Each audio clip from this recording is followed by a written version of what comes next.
Welcome everyone. अगर घर में कोई सब्जी ना हो या फिर रोज़ एक ही सब्जी खाकर बोर हो गए हैं तो आज की वीडियो में मैं आपके साथ शेयर करने वाली हूँ एक बहुत ही टेस्टी और मज़ेदार सब्जी की रेसिपी। इस रेसिपी में जो हमने पकौड़ी बनाई है इसे हमने पानी और भाप से बनाई है, बिना तेल के, जो स्वाद में बाकी सभी मौसमी सब्जियों से ज़्यादा टेस्टी है और बनाने में आसान भी है। इस तरह से आप सब्जी बना करके रोटी, पराठे, चावल के साथ खा सकते हैं।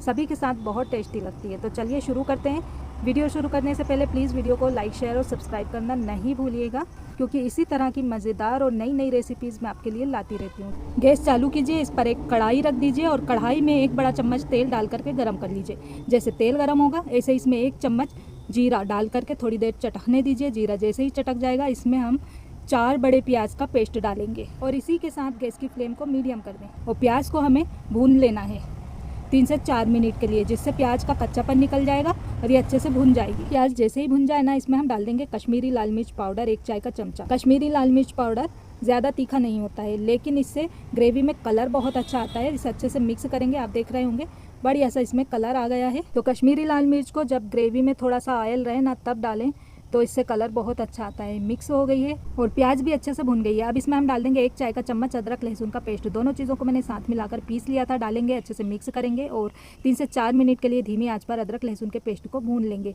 इससे इसका कच्चापन निकल जाएगा। अदरक लहसुन का पेस्ट जैसे ही भुन जाए इसमें 1 कटोरी भरकर टमाटर की प्यूरी डाल दें। अच्छे से मिक्स करें और टमाटर को भी हमें 3 से 4 मिनट के लिए भून लेना है धीमी आंच पर। टमाटर अच्छे से भुन जाए तब इसमें 1 चाय का चमचा लाल मिर्च पाउडर डाल दें, 1 चाय का चमचा धनिया पाउडर डाल दें और 1/4 चाय का चमचा हल्दी पाउडर डाल दें। स्वाद अनुसार नमक डाल दें और 1 चाय का चमचा भरकर गरम मसाला पाउडर डालेंगे। साथ में थोड़ा सा पानी डाल दें जिससे मसाले जलेंगे नहीं। अच्छे से मिक्स करें और मसाले को हमें धीमी आंच पर 2 से 3 मिनट के लिए भून लेना है। थोड़ा सा पानी और डाल करके अच्छे से मिक्स कर दें जिससे मसाले जलेंगे नहीं, क्योंकि पानी जल्दी से सूख जाता है। अब मसाले को हमें कवर कर लेना है और बीच बीच में चलाते हुए 3 से 4 मिनट के लिए धीमी आंच पर भून लेना है। मसाले भुनेंगे तब तक हम बिना तेल के पानी की मदद से भजिए बनाकर तैयार कर लेते हैं। भजिए के लिए मैं ले रही हूँ चने की दाल और मूंग की दाल पौना कटोरी। दोनों दाल भीगी हुई हैं। ओवरनाइट के लिए इसे मैंने भिगा दिया था। अब दालों को हम मिक्सी के जार में डाल करके पीस लेंगे। तो इसे हमें मोटा मोटा दरदरा पीसना है। साथ में इसमें हम थोड़ी सी हींग, 8-9 जवे लहसुन के और थोड़ा सा पानी डाल करके इसे पीस लेंगे और एक बाउल में पलट लेंगे। दाल को मैंने दरदरा सा पीस लिया है और इसे हमने बाउल में पलट लिया है। अब इसमें हम मिलाएंगे बढ़िया से मसाले। तो 1 चाय का चमचा जीरा डाल दें, स्वाद अनुसार नमक डाल दें और थोड़ी सी हल्दी डाल दें। अच्छा सा कलर आ जाएगा। बारीक चॉप किया हुआ फ्रेश धनिया, 1 प्याज बारीक चॉप की हुई, 3 से 4 हरी मिर्च बारीक चॉप करके डाल दें और अच्छे से मिक्स कर लें।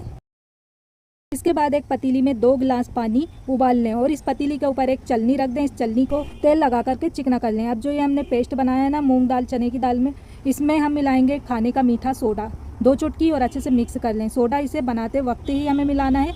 अब इसमें से थोड़ी थोड़ी सी भजिए जैसे इसे तोड़ कर, जैसे हम बढ़िया तोड़ते हैं ना, ऐसे चलनी पर डालते जाएं। पूरी चलनी पर थोड़ी थोड़ी दूरी पर डालना है ताकि इसमें अच्छे से भाप लगेगी और ये 5 मिनट के अंदर अंदर पककर तैयार हो जाएंगे बिना तेल के पानी में भाप वाले हमारे भजिए। तो ये देखिए मैंने पूरे भजिए डाल दिए हैं और अब एक प्लेट से इसे कवर करेंगे और 5 मिनट के लिए हम हाई फ्लेम पर इसे पका लेंगे। 5 मिनट में ये बढ़िया से पक जाते हैं। आप देख पा रहे होंगे ये अच्छी तरह से पक गए हैं। तो गैस को बंद कर देंगे और चलनी को पतीली पे से उतार करके थोड़ा सा ठंडा कर लें और थोड़ा सा ठंडा करने के बाद इन भजियों को निकाल लें। बहुत आराम से निकल जाएंगे। बहुत ही सॉफ्ट स्पंजी जाली वाले और नरम भजिए बनकर तैयार होते हैं। खाने में बड़े मज़ेदार लगते हैं। आप चाहें तो इन भजियों को इसी तरह किसी भी तरह की चटनी सॉस के साथ खा सकते हैं। एक भजिया मैं आपको तोड़ कर दिखाती हूँ। आप देख पा रहे होंगे अंदर तक जाल पड़ा है, बढ़िया से सिक गए हैं। इसी तरह से हम बाकी के भजिए भी बना लेंगे। इधर हमारा जो मसाला है अच्छी तरह से भुन गया है। मसाले भुनने की अच्छी सी खुशबू आ रही है। आप देख पा रहे होंगे कढ़ाई के किनारे मसाले ने तेल छोड़ दिया है। ये साइन है मसाले भुनने का। अब हम क्या करेंगे, जिस पानी में हमने भजियों में भाप लगाई थी ना, ये पानी बहुत ही फ्लेवरफुल और हेल्दी होता है। इसे फेंकना नहीं। ये पूरा पानी हम कढ़ाई में डालेंगे, अच्छे से मिक्स करेंगे। थोड़ा सा पानी और डालेंगे क्योंकि इसमें ग्रेवी थोड़ी सी ज़्यादा होती है। भजिए जो हैं बाद में पानी सोक कर लेते हैं। अच्छे से मिक्स करेंगे और पानी में एक उबाला आने तक इसे कवर करके हम फुल फ्लेम पर पकाएंगे। देखिए ग्रेवी की कंसिस्टेंसी बहुत ज़्यादा पतली नहीं है, बहुत ज़्यादा गाढ़ी भी नहीं है, एक सी है। अब कढ़ाई को कवर कर दें और इसे एक उबाला आने तक पकने का इंतज़ार कीजिएगा। इधर भजिए भी हमारे पूरे बन करके तैयार हो गए हैं और कढ़ाई के पानी में भी एक उबाला आ गया है। आप देख पा रहे होंगे। आंच को धीमी कर देंगे और ये जो भजिए हमने बनाए हैं ये इस कढ़ाई में डाल देंगे। अच्छे से मिक्स करेंगे। ऊपर से बारीक कटा हुआ फ्रेश धनिया डाल दीजिए। धनिया से बहुत अच्छी खुशबू आएगी, स्वाद भी बढ़ जाएगा ग्रेवी का। अच्छे से मिक्स करेंगे और कढ़ाई को कवर करके 2 मिनट के लिए धीमी आंच पर हम इस ग्रेवी को पकौड़े के साथ पका लेंगे, जिससे बहुत बढ़िया सब्जी में और भजियों में फ्लेवर आ जाएगा मसाले का। सब्जी को मैंने 2 मिनट के लिए और पका लिया है। ये अच्छे से पक गई है। गैस को बंद कर देंगे और बढ़िया मज़ेदार सब्जी बनकर के तैयार हो गई है। इसे एक बाउल में हम सर्व करेंगे। बिना तेल के पकोड़े की ये सब्जी बहुत ही टेस्टी बनती है, साथ ही बहुत हेल्दी भी होती है। आप इसे बनाइए और अपनी फैमिली मेहमानों के साथ एंजॉय कीजिए। आप इसे एक बार बना लेंगे, खुद ही इसका पीछा नहीं छोड़ने वाले। इतनी मज़ेदार लगती है कि आप उंगलियां चाट चाट कर खाएंगे।